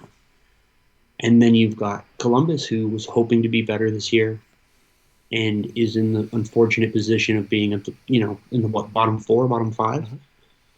And so I wonder, if Jacob Voracek, with a somewhat reasonable assumption that he probably doesn't play again, because I think he said it's a long shot that he would even play again this year. And if that's the case, I have a hard time, because with concussions, it's not like a broken bone, right? Like if it's a broken bone or something like that, you're like, yeah, that just heals. Concussions aren't like that, obviously. And so I just wonder if, he just decides to be done. And if he wants to, LTIR retire, it creates an interesting opportunity for Anaheim to maybe go out and get some guys or pick up some assets. Yeah, I think the Florida one is we've talked about Hornquist before, as even last year at the deadline as a guy the Ducks could look, I think in the offseason too, to take his cap space on and help the Panthers, who are going to be tied up against the cap. And it's going to look like they would be the likely team to do that again. I know Florida was mentioned in some John Klingberg rumors. Personally, I don't see their need for him with having Ekblad, Forsling, Montour already. I feel like they almost need kind of the opposite there. That makes more sense for Kulikov. But in the same point, though, the Panthers' power play has been 20th in the league, but they score at a rate that's 9th in the league. So their power play has struggled despite having all these guys. And Ekblad's been back for 14, 15 games at this point, and it's still struggling. I know they're missing Barkov right now, but he's still played 19 games this year. So there is some hopes that they can add to that power play. And Klingberg could be a guy, and that's where you think, okay, well the Ducks can eat 50% of Klingberg's contract, and that doesn't hurt them. But maybe they can get a little bit more out of the deal on top of what they could get for Klingberg by taking on Patrick Hornquist and potentially 5.3, by the way, for Hornquist. Mm-hmm. Yeah, and a team that definitely can take on that full cap hit. Free up some space for the Panthers, not only to be able to afford Klingberg, but potentially go out and do something else, and whether that's with Anaheim or with another team. There still aren't a ton of teams across the league that are in a position, really, other than Anaheim and Arizona, to do that. And I know Arizona's main focus right now is figuring out what the hell they're going to do with Jacob Chychrun. That's their main focus. So the Ducks are kind of immediately here in a good position to be the primary team that's active on that front and bringing in cap space and getting assets forward. And I think Hornquist, just because of the position the Panthers are in and the expectations on them, to be a playoff team and a team that can go deep, I think they'll be a team that will be fun to watch for on that front. But you're right, on all accounts with Columbus as well. Obviously not in a playoff spot, but looking towards next year and trying to get out of that second year of Voracek's contract, then, I don't think they have any expectations to go on a run this year.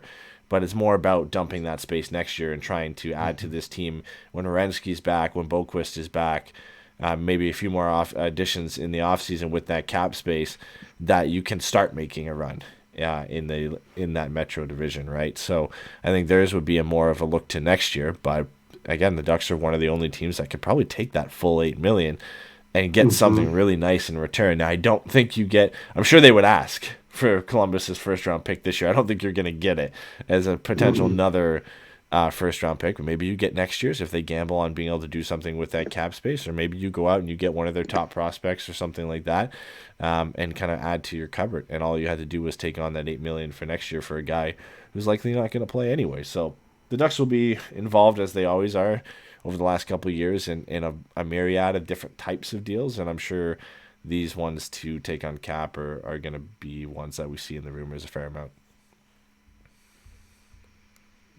Yeah, I mean, again, I just wonder, could you get KJ out of Columbus? I doubt it. Maybe. I doubt it, but that's an interesting one. Columbus is in fourth right now by points per game or points percentage, and they are in a bad way. They lost a lot of their blue line, which was tough. So. Yeah, and I think with guys being out, they probably just hold on to Voracek until the draft, and if they decide to make a move, that's probably when they do it. Maybe see if they can, again, finish a little higher, a little closer to the wild card spots, and maybe it's not so hard to move on from an 8, 9, 10 pick. Yeah. And you're willing to do that because, again, that $8.5 million can do a lot for a team like that. And I would really love to see them go out and get a Bo Horvat. I think that would be great for them. Yeah, have a legitimate top 6 center. I think Bo Horvat is a low end number 1 center. I think you could even argue he's probably more suited to being a proper second line center. But with Gaudreau, with Johnson, with Line, and what is it, Sillinger? Yep. Did I get the right one this time? Because I always get my Coles mixed up. With those kinds of guys, you can start to talk yourself into a situation where you go, okay, we've got now these more established players who can insulate our young stars in a way, and Patrick Laine is still 17 somehow.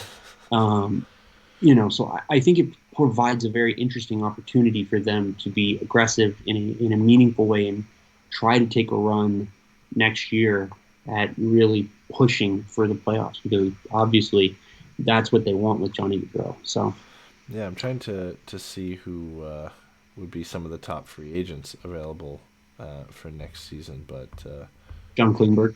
Cap Friendly does not want to work with me to see that, so.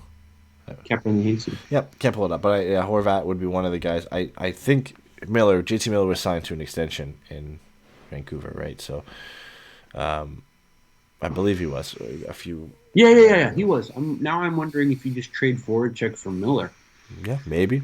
Vancouver's not in a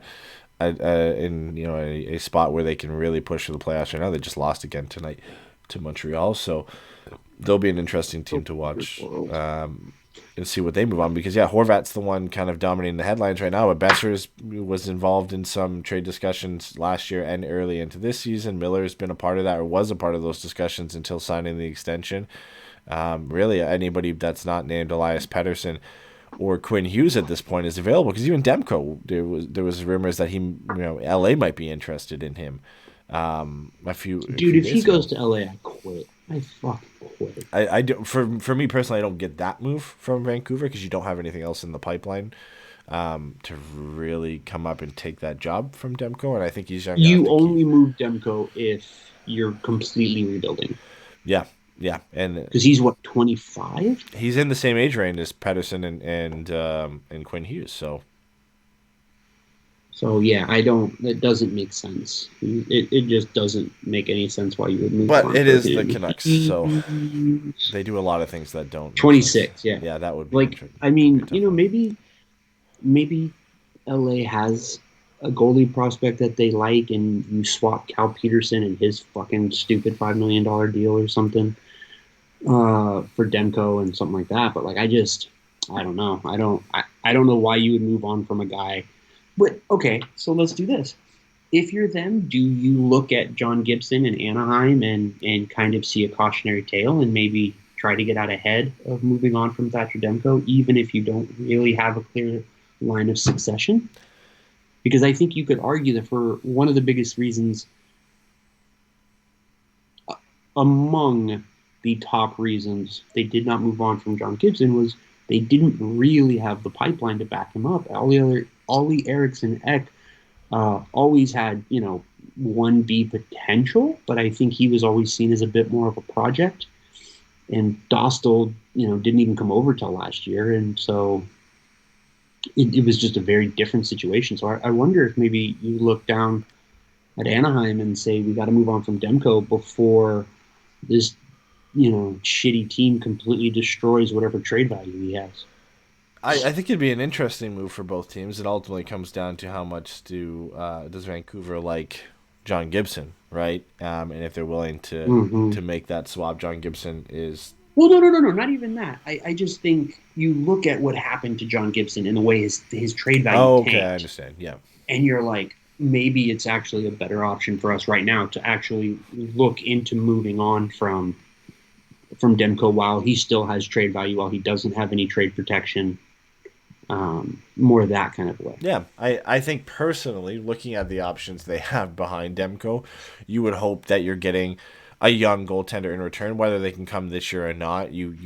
That's what one of the main pieces of the trade would have to be for me, especially with not trying to waste the prime years of Pedersen and Hughes and try and find that goalie down the road, because at that point, if you're not getting that in return, you might as well just keep Demko, because he struggled this year, but the team as a whole hasn't been good. It's the same argument we've had with John Gibson, where he's not been great, but he's also not been as bad as the results show, and I think the same thing can be said for Demko. He's had his off games as well, but I do think he's a talented enough netminder that he's not a guy you move on from with no succession plan in place, whether that's a guy you bring in a trade or you have a plan in place of a guy in your organization or a guy you're going to aim for in free agency or a trade or whatever it is, to make up for that loss. I think it would be tough, but it is a valid point in taking the value your asset has now into account and saying, do we move him now before this really goes off the rails?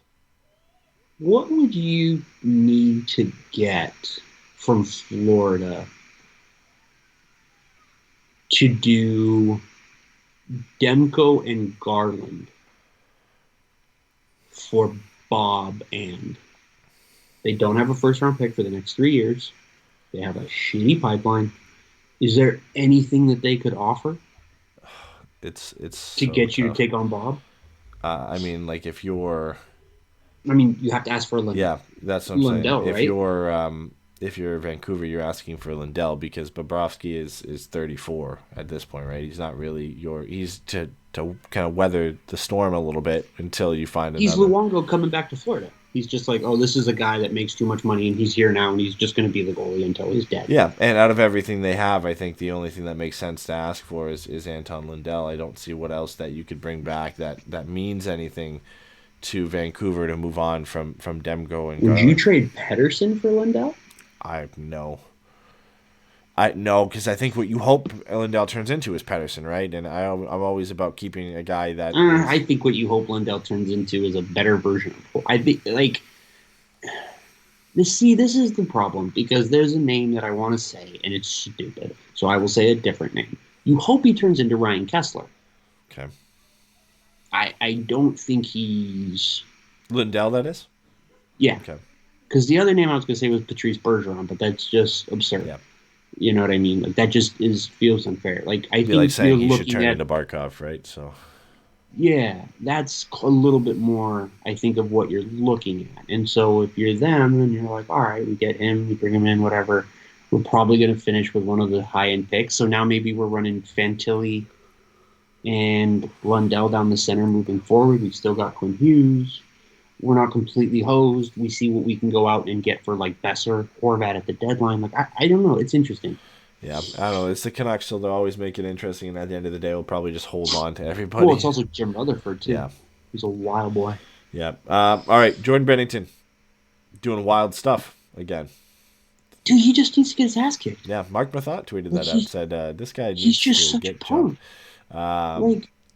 Just somebody needs to run him. Like, what is Milan Lucic waiting for? You're there for a reason. Just run him. I'm trying to think of who the Pens have that could have done something that game. I guess they don't really have anybody right now. But for context for everybody, in the last game, Blues against Penguins, I think yesterday or a couple of days ago, Jason Zucker was running behind the net to kind of chase down a loose puck, and Bennington came out and kind of stiff-armed him.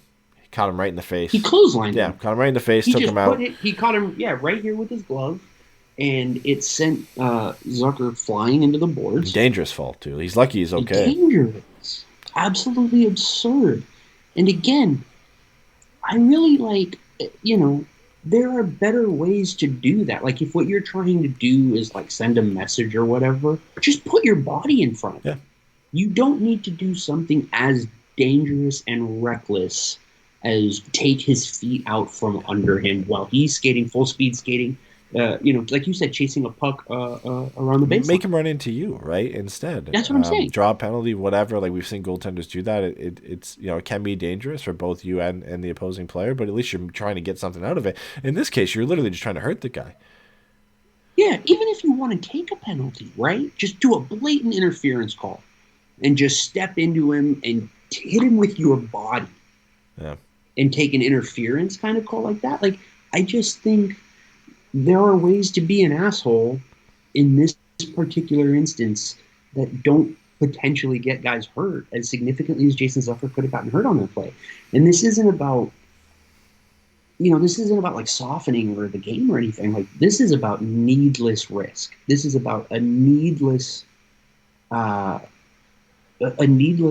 from a player who, for the last 3 fucking years, has just been begging for someone to do something, and he just tries everybody. He's such a fake tough guy. It just sucks because he knows nothing's gonna ever happen. He always ends up on the other side of the raft. Like, it's just all this crap. He's just like a goalie version of Maxime Lapierre.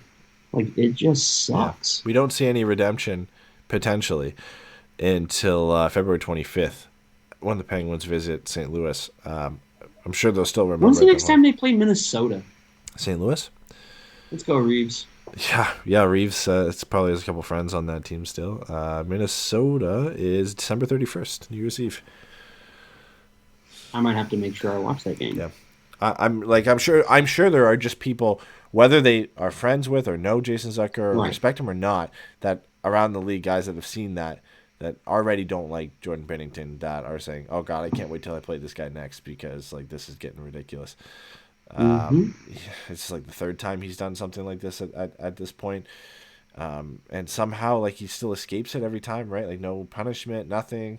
His reputation almost seems to get expunged until he does something again. And you're like, "Oh yeah, this guy's an asshole." Like, you kind of forget for a bit, and then you remember, he threw a water bottle at Nazem Kadri during an interview. Yeah. Like, he's a child. This is not about toughness. This is not about sending a message. This is not even about, just asserting yourself. This is just about just throwing a temper tantrum. Like, I don't understand. Like, I just can't think of anybody to my memory that was this ridiculous in net and this mediocre. Yeah. Because, you can say what you want. Like, Mika Kiprusoff, John Quick, guys who, went crazy. Ray Emery. They were Vezina caliber goaltenders. Jordan Bennington is a backup. Beyond the cup run. Yeah, he had one good run. He's a backup. If you want to say he's a low-end starter, fine. You know what I mean? I think I'd rather just walk Jaguar off the street and ask him to start for me. Husso. No kidding. Detroit's pretty happy they didn't. Yeah, he's done great there, and he did great. And he did great when Bennington went down last year, and was the main goaltender for them for a while. I don't know. I understand going with your guy who won you a cup and whatever it is, what it is. But there's a lot of things off the ice with Jordan Binnington that are just undesirable. And then you look at his play not being that consistent and great on the ice. I think the Blues blew a 4-1 lead or something like that to the Rangers tonight and lost. I haven't watched the game, but I'm sure there's a few suspect goals in that one. I think they blew a lead the night before that too. So it's. And Craig Berube said as much. He said it has to stop. Yeah. Like, there's multiple times he's done this. We can't have him doing this. If your head coach in professional hockey is going after you for your behavior In the media too. you are so far beyond the line. It's absurd. Nobody circles the wagon like the NHL. Like, what are we doing? Yeah. Yeah, even if he ever got bought out or moved or whatever, he'd still get another chance somewhere because he's won a cup, and that will always mean something to somebody, right? When you're looking and analyzing which goaltender you should bring in, this guy was consistent enough for a run to win somebody a cup, and that's good enough for me, no matter what else he does, and we've seen that time and time again. That will be enough for some teams, whether he sticks in St. Louis or not. All right, last thing we have before we move on to the game day predictions is a tweet regarding. Kind of the jersey situation, rebranding for Anaheim. Apologies because I don't know who this guy is and what source he's from, but the tweet is blown up. So he has a decent amount of followers that he must have some credibility, but there's absolutely nothing in his bio, and I haven't done the research to find out who exactly he is. But I saw our friends from Crash the Pond and Later Rivals podcast tweet it out and get excited about it. So I imagine there's some credibility here behind his tweets. But he had tweeted out Ali Emergi. Probably butchered that, sorry, that he's been informed of a possible Ducks rebrand coming in the next few years. Team source tells him that the fans have been heard, and then just says more to follow. That was December 4th at around 7:30 p.m. local time. So there's a few questions in there. Somebody asked going back to the classic logo and color scheme, and he said can confirm the old color scheme will not return. People asking if this will occur as of next season or when the manufacturer moves away from Adidas, I think back to Nike or wherever. I don't know where they're going. I don't think that's been announced yet, but away from Adidas. Whether if it'll happen then, next year or whatever, no update on that other than a rebrand is in the works, which I feel like we've kind of known, right, that it was on its way, it's happening. The vast majority of times they've already worn that reverse retro on the road as it's become like the de facto road jersey as of late. It feels like the writing's on the wall, but yeah, what are your takes? Because based on everything he said, no change to the old color scheme. The Ducks have heard the fans, and we've seen a lot of fans get excited about this reverse retro. What do you think's coming from this? I mean, if you ask me what I think is most likely, I think what is most likely is a new primary logo and a more prominent use of the mask and the sticks. If you told me they were getting a new color scheme and a new logo, but staying the Ducks, I would be all the way in. I would love that. I love the black and orange. Totally do. I've been bought in since they chose it. But if they did decide in a big sweeping move to delineate the previous era of Ducks hockey from the coming one, the same way they did when they made the original rebrand, I would love it, man. I think you can do some really cool stuff. I think, they have an opportunity to go out and maybe try some different colors that some teams aren't using as much, Yep. things like that. It could be a lot of fun. It could be really cool. I think the easy out for sure is just using basically the orange home and revamping it a little bit so it looks like the reverse retro and having that with the the classic Ducks Mighty Ducks logo as the home and the reverse retros as the away. I think that's the easy out. But part of me just reads those, and obviously there's not a lot to go off of, but we're talking rebrand and they've heard the fans and everything. Like there is the potential for something bigger, right? A complete logo change, shift, maybe a color change. I don't know if they completely disregard the orange and move to something else, but it does open it up to that. Rebrand is a pretty significant word when you talk about that, and you see other teams who've done rebranding. You look at the Dallas Stars and a few others. They were significant moves away from logo and color scheme that they had before, in a sense, right? So God, I hope we don't do it a massive downgrade like the Stars did. No, I Their new logos it's suck. very I mean, you could hard. argue they already did, Yeah, but it's very hard to make it work. But I mean, I'm sure that the front office has not just heard the fans. They've seen almost every poll, whether it's with the Athletic or wherever, of who has the worst jersey or logo combination in the league. Mm-hmm. Every time you can go to any single one, go to Google and search them all up. Worst rankings of NHL teams' logos or jerseys. The Ducks are bottom or bottom 2, bottom 3 every time for a good every reason. time. Because the jerseys and the color scheme and the logo and everything, they're just stale now. They don't work.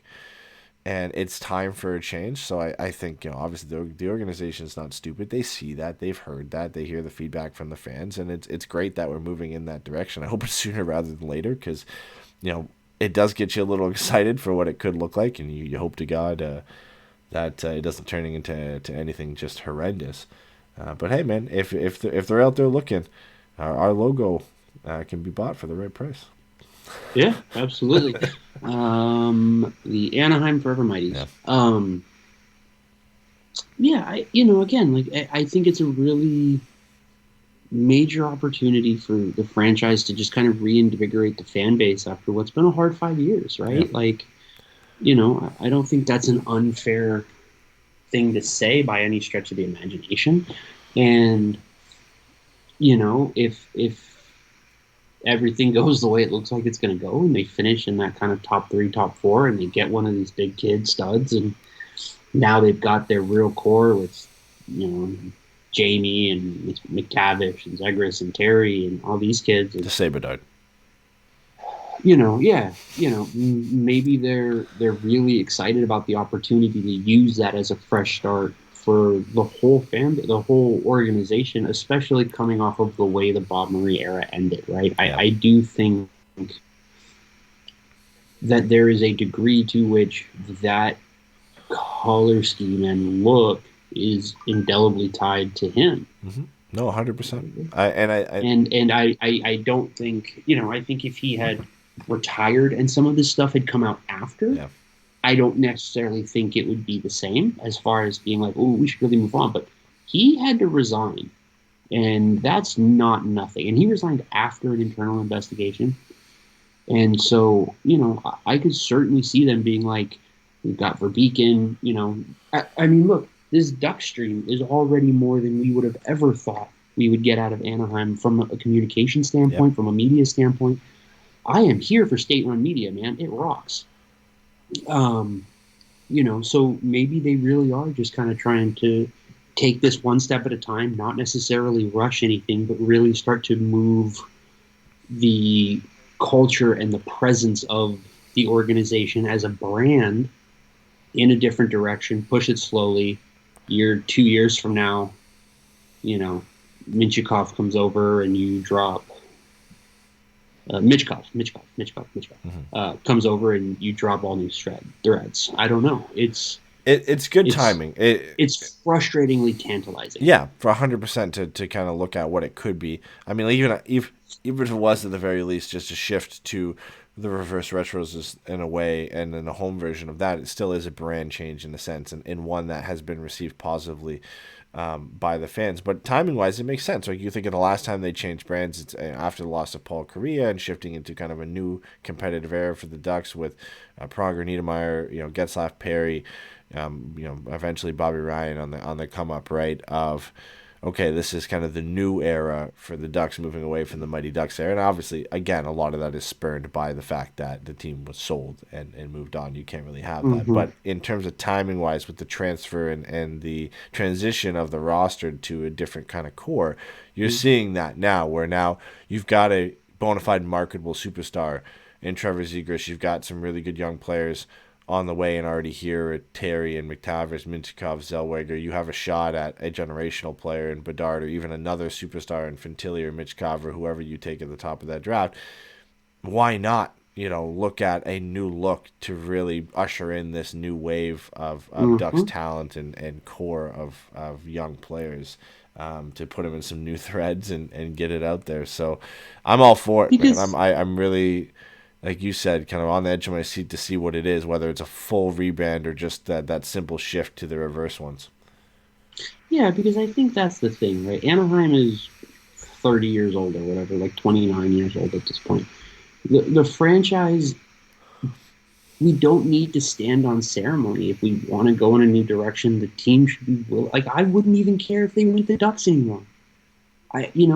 As long as they don't pick a shitty mascot, like, I'll ride with it. Let's go. Like, I have no problem with that. Like, I'm down for that No, stuff. no, as long as they don't change their name to Los Angeles, right? Like that's the No, if they do that's that, the I'll one thing. never. Yeah, they can't. I'll burn the whole thing. But you know what? To their credit, they don't seem to be stupid Yeah. like the Angels are, because they are putting the money into the OC Vibe or whatever the hell it's going to be called and all that shit. Like, they are very clearly of Orange County in a way that I appreciate, even if I hate Orange County. But they're in Orange County and they're from Orange County, and it's okay. Like, you can just be from Orange County. You don't have to pretend to be stupid. I hate the Angels so much. Anyways, if they wanted to go for a big swing and, become the Orange County something or other, like, yeah, dude, go for it. I think that's cool. Like, again, as long as it's not stupid, I'll ride with it, After a couple of years, even if it is stupid, you get used to it anyways. So, I don't mind it. I think, again, like, it feel kind of like its own draft lottery in so much as I'm getting my hopes up for fucking nothing. Yeah, it absolutely we're does. just getting our hopes up for like I said, the reverse retro simple option, right? So, yeah, but it's what it you could know what be. I would love to see is I would love to see home and away not be designated colors anymore. Yeah. Because I would not mind if the reverse retro was our home jersey. Yeah. I'm That's fine with that's it. a perfectly. I mean, good we've seen it more often now where teams will wear certain jerseys, white jerseys on at home, or colored jerseys on the road because another team's wearing their whites as a home. We started to see it more often, and it really doesn't matter other than just sticking with tradition of, well, what is tradition now of the darker jerseys at home and the whites on the road. But I would love to see some variety. I know it's hard because you do have to have a lighter and a darker to kind of make up for any contrast. You don't want to have two darks and they contrast with whatever the other team's going to two jerseys are, and it makes it hard to watch. But you look at, again, soccer as an example of the variety of colors and and different types of jersey they has, where not necessarily does the away have to be white. It could be a cream or a lighter color of a different type of color, a green or a red or whatever. The home jersey is still a darker one, but it can be any color, any variety, right? So there's a bit more flexibility there with what you can go for. I think ultimately the orange is very hard to move away with when you're in Orange County. It is one of the things, something that just kind of makes sense. But if you are going for that full rebrand, and that's the key word there, if you want to do a rebrand, then that lends itself to, okay, maybe it's a logo swap, or maybe it's a full team change name, or they're changing up the color scheme or whatever. And the only little tidbit we get is they're just not going back to the old color scheme. So not a ton of information to go off of. So it allows you kind of speculate and get excited. Yeah, no, absolutely. I mean, we're going to spend the next year and a half, 2 years talking about this because of one tweet from nobody verified. Like, it's so silly, but at the same time, like, I'm here for it. Let's go. Let's get the most out of this. You guys have ideas, send them to us. I would love to see any crazy, insane ideas that you guys have for logo changes, name changes, branding changes, color swaps, whatever. I think that's one of my favorite parts, I think, about, like, sports Twitter is getting to see the creativity of different people and the kind of branding and design work that they do, because you see some that I've seen more than a few that I think suck across all sports for all things, but I've seen a lot that are wonderful. Oh yeah. And it's I think we can absolutely try to will this into existence as a Twitter community or whatever the hell. Yeah, I mean, maybe we put together a bonus episode here. They're looking at a few examples of some. We should do like a pitch episode where we all come with our own pitch. Yeah. There's tons of concepts out there. We've seen a bunch of them in the past of concept jerseys for the Ducks. So has all the makings of a bonus episode to look at a few different concepts and bring our own ideas, and you guys can send us whatever ideas, whatever concepts you've seen, and we can kind of discuss them a little bit, because it's like you said, it's going to be a topic of discussion until it gets announced, especially with everything going on. Or until it gets squashed. Yeah, exactly. Until Aesthetics or somebody comes out and says this is absolutely not happening. But I'll give Ali the benefit of the doubt right now. I have to do a bit more research into who he is, but there are a fair amount of reputable people who follow him, and that tweet gained enough traction to make me think he does have some pull, that he would be able to have some accurate information here. Okay, Ducks game day predictions presented by 714 Tickets. We've got 2 on the docket for this week. 1 tomorrow, back home against the Carolina Hurricanes at 7 p.m. PST, and then the last game of the week is Friday against the San Jose Sharks at home as well at 7 p.m. What do you got? I mean, really, there's only 3 options: 2-0, 1-1. I'll take 2-0. 2-0. Okay. I'll take 2-0. I'm going to go for the classic 1-1. I don't know who to pick the win up against. I'm actually cheating a little bit and going to look at how the Hurricanes have done over the last little stretch here. They've rattled off 4 wins in a row after losing 5 straight, with wins against Calgary, Pittsburgh, St. Louis, and LA. But a decent amount of rest between this game, their last game on Saturday, and then they don't play again until Saturday after the game against the Ducks. So I'm going to go loss against the Hurricanes, a tight one, close one, and we'll pick up a dub against the Sharks, because that's probably the most winnable game we have as the second worst team in the National Hockey League. So you gotta hope so. Yeah, at home too. But 2-0 is within hope when you're at home, in front of that home crowd. I think it's especially coming off a tough road trip where you lost all 4 of them. Some of them in some tight fashion too. You win against Carolina, you're open for that 2-0. So it all comes down to tomorrow's game and how that pans out. Yeah. No, I think I'll say just because that they go 2-0, and I will say that the goal differential ultimately ends up as Anaheim +3. Okay, it's a good week. It's a good week considering it was -7 or -10. I could see them having a nice. I can see them having a nice little, dead cat bounce here or something kind of like that, and having 2 good games. I think, I would say, I think the game against the Sharks should be a win regardless, because I think having the gap between Tuesday and Friday gives them a day to get some practice in, and if they can continue to work on the power play, I don't see any reason why they couldn't put a couple of power play goals past the Sharks and take a win. So I will go with 2-0, ultimately with a +3 goal differential, and I would say neither of the games go to shootout. At worst, it's overtime wins. Yeah, I think the San Jose game will be a shootout in the sense I think it'll be a high scoring affair. Both teams cannot. Classic 9-8 West Coast game. King Seattle the other day. 9-8, so it'd be some. I mean, I'm all for that, man. Whether you come out with a winner or loss. I don't know where either of those teams are getting 9 and 8 goals, but let's go for it. It sounds like fun. Yeah, I don't know. I fully expected it to be Matty Beniers just going off, and I think he only had 1 point in that game, so it was just a bunch of guys picking. Oh no, it was Adrian Kemper. Adrian Kemper only had like a goal in 9 goals for the Kings in that game, which was wild. That's absurd. But yeah, I'm going 1-1. You're going 2-0. So that's our game day predictions presented by 714 Tickets. But that's going to wrap it up. You got anything else before we do a little outro here and close it up? No, I don't think so. Rough road trip, nice little homestand real quick to get us back up. Only 2 games this week, which I think is good for us and for the team. Sometimes it's nice to just kind of have a chance to flush everything and move forward. And, I can watch some stuff other than hockey and go from there. But yeah, no, nothing too crazy, nothing too exciting. We're coming up on the holiday season, which I imagine will make some of the podcasting and scheduling stuff get a little weird, but we will burn that bridge when we get there.